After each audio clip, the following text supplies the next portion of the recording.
talking about business and the economy and so on. I want to invite Mariano Browne on set with us, economist, and very much the right person to talk about how this U.S.-Venezuela tension may or may not impact Trinidad and Tobago's economy. Good morning, sir.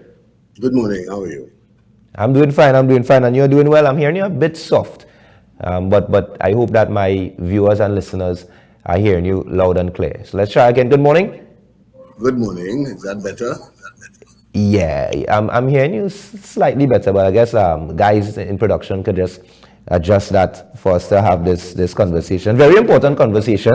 And as we start, just in terms of context, all right? So we're trying to monitor what is happening. We're here in the United States making one statement or speaking about their approach in terms of tackling the drug cartels and the drug trade and so on in the Southern Caribbean. But we also hear in Venezuela saying that this is a narrative, a false narrative. No surprise in terms of how the United States is taking certain tactics. And then, of course, we hear our Prime Minister saying that, hey, our crime situation is in a mess. So any kind of support we welcome. Just provide an initial context in terms of what is exactly happening with this Venezuela-United States situation around our waters. Well, the situation is Venezuela has been on the U.S. radar for quite some time. And I think that has a lot more to do with the geopolitical situation and Venezuela's asset base. It has the largest reserves of oil in this part of the world, in the entire world. And it's useful to North America from a blending perspective. So that's its economic impact. The political interest stems from the that North America does not want to see any leftist government succeed in this part of the world. So what we see now is a ratcheting up of what one would call political pressure and saber rattling. They are not going to invade North America in any way. I think the US is sufficiently busy elsewhere in the world, and I don't think it has a resources to be able to add Venezuela to its list.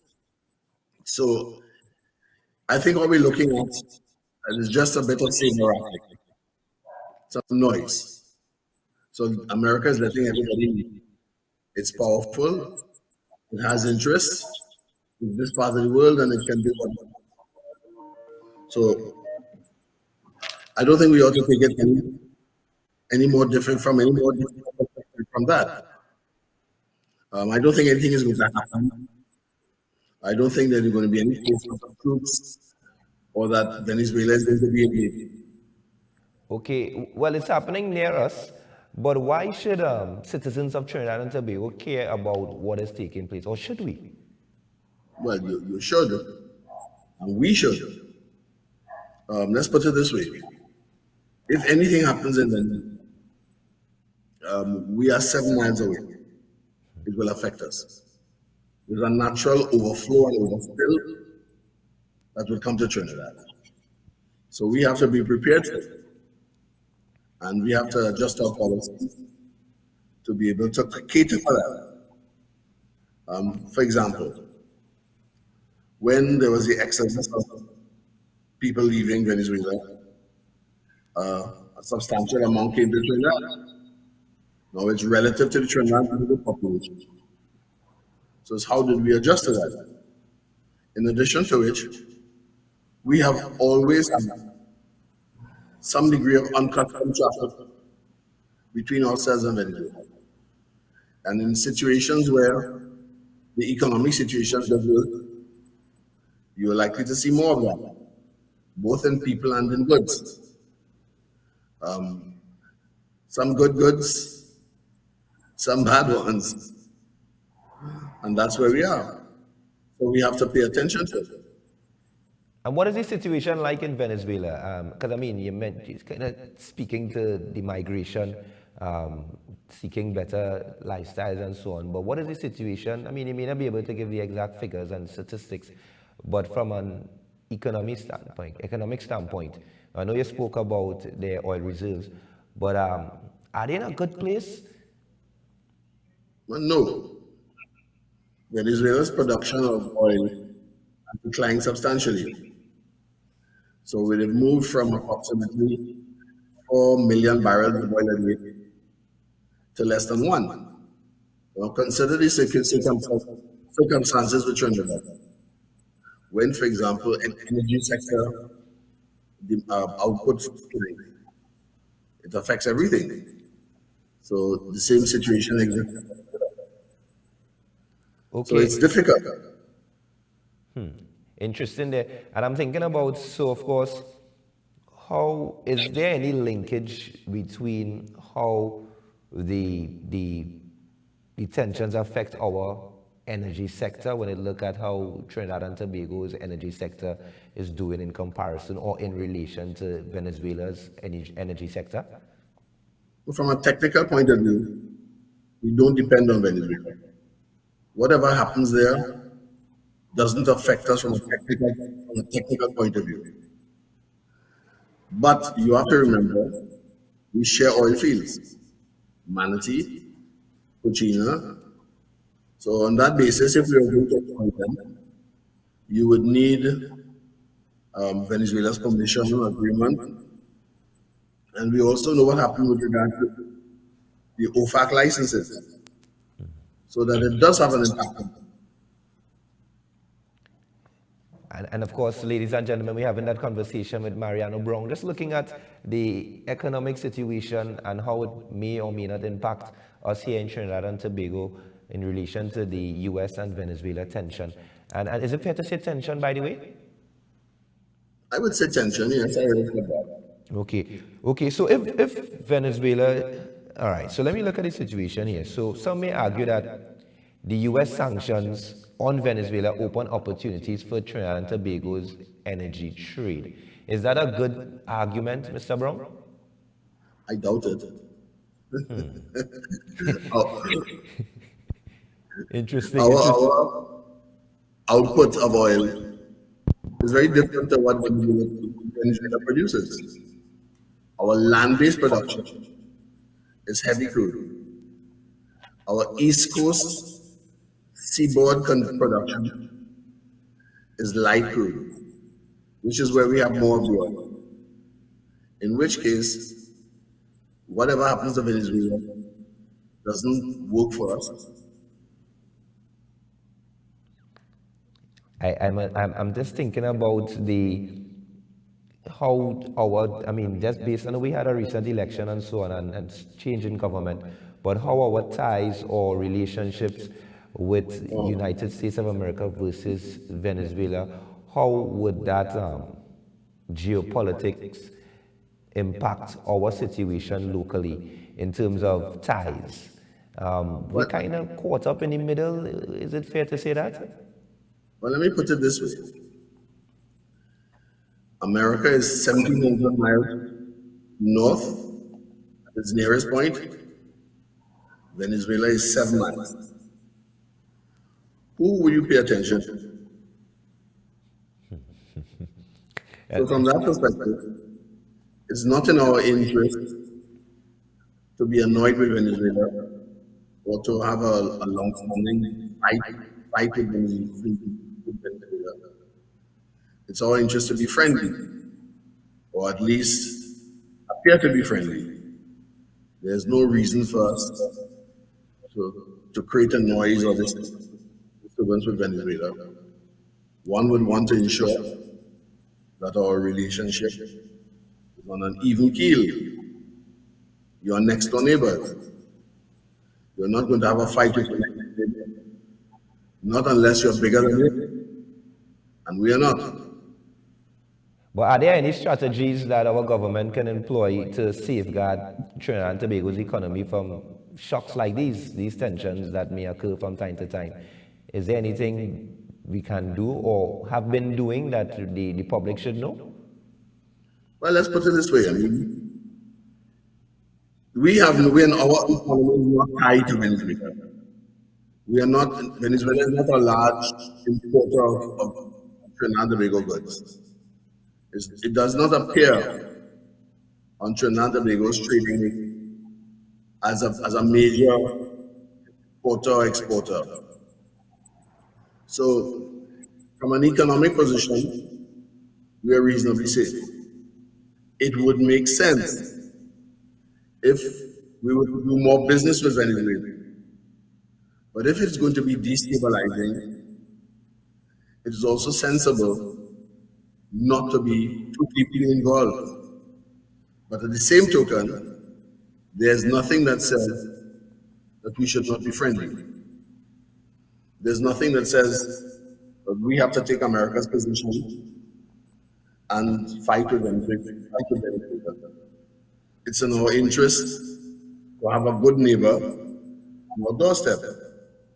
And if they're not a good neighbor, we should at least keep a good relationship with them. And we're speaking about relationship.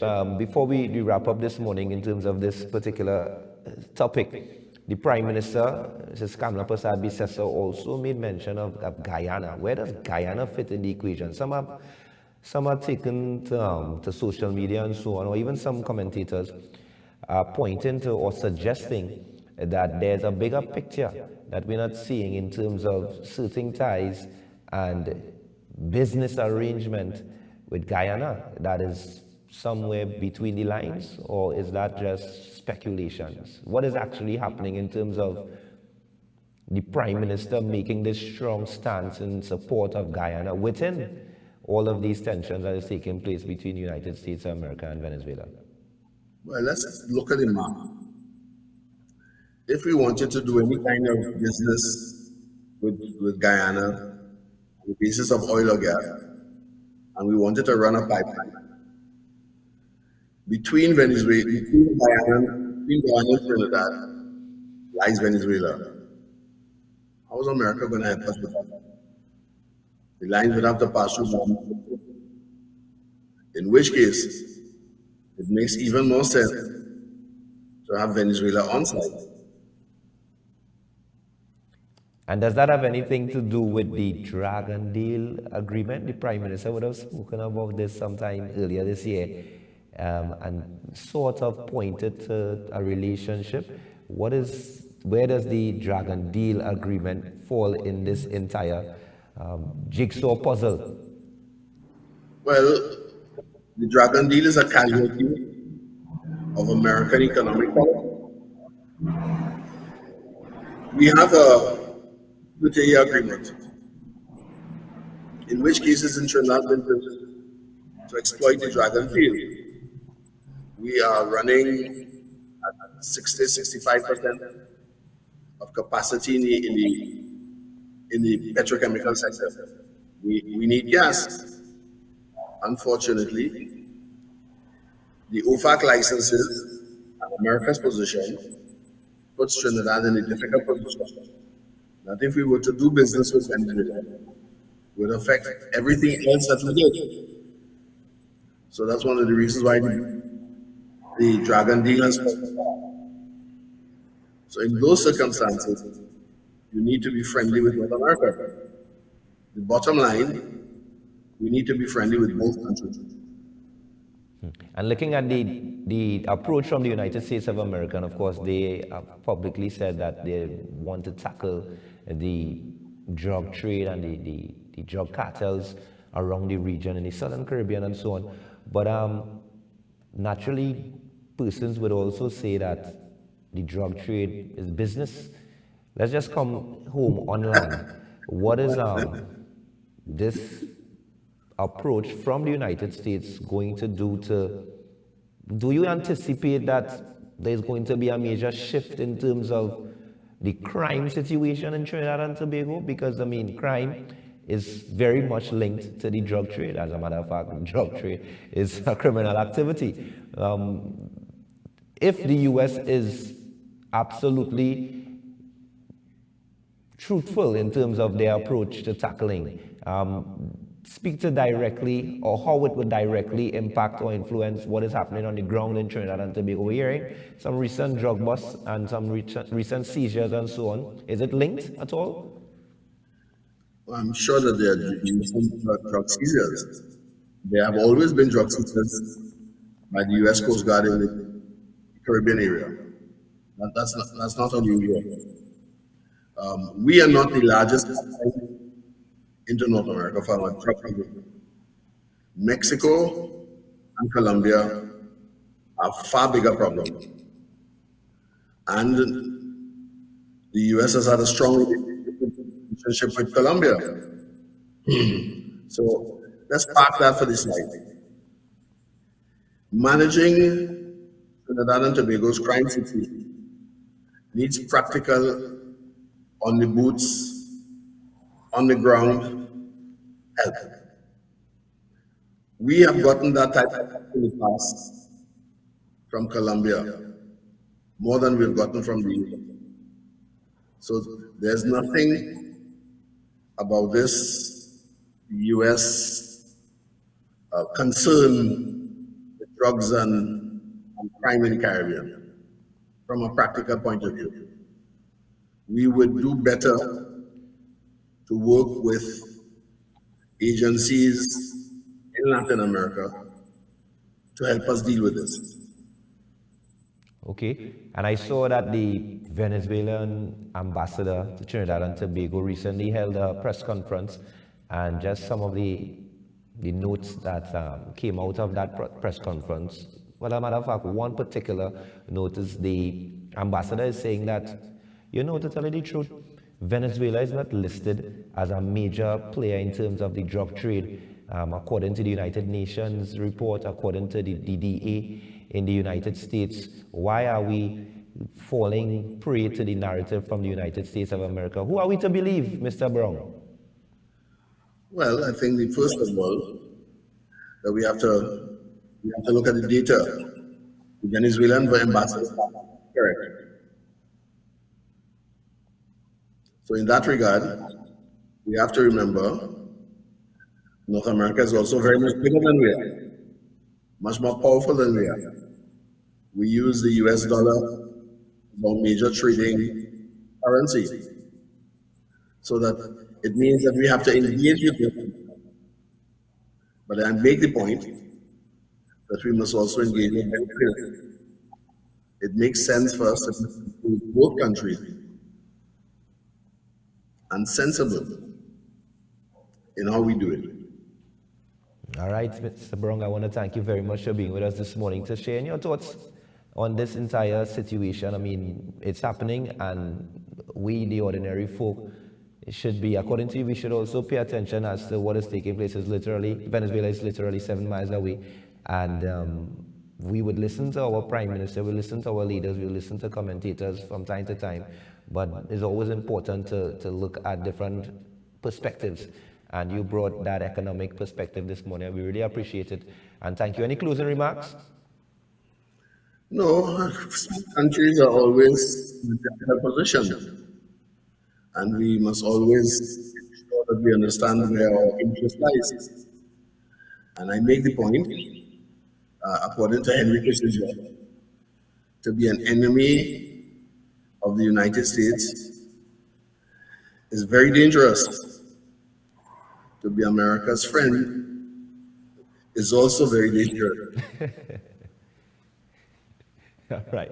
Thank you for that there. I thought you was providing a definite, but you gave us something to think about. All right. So thank you again.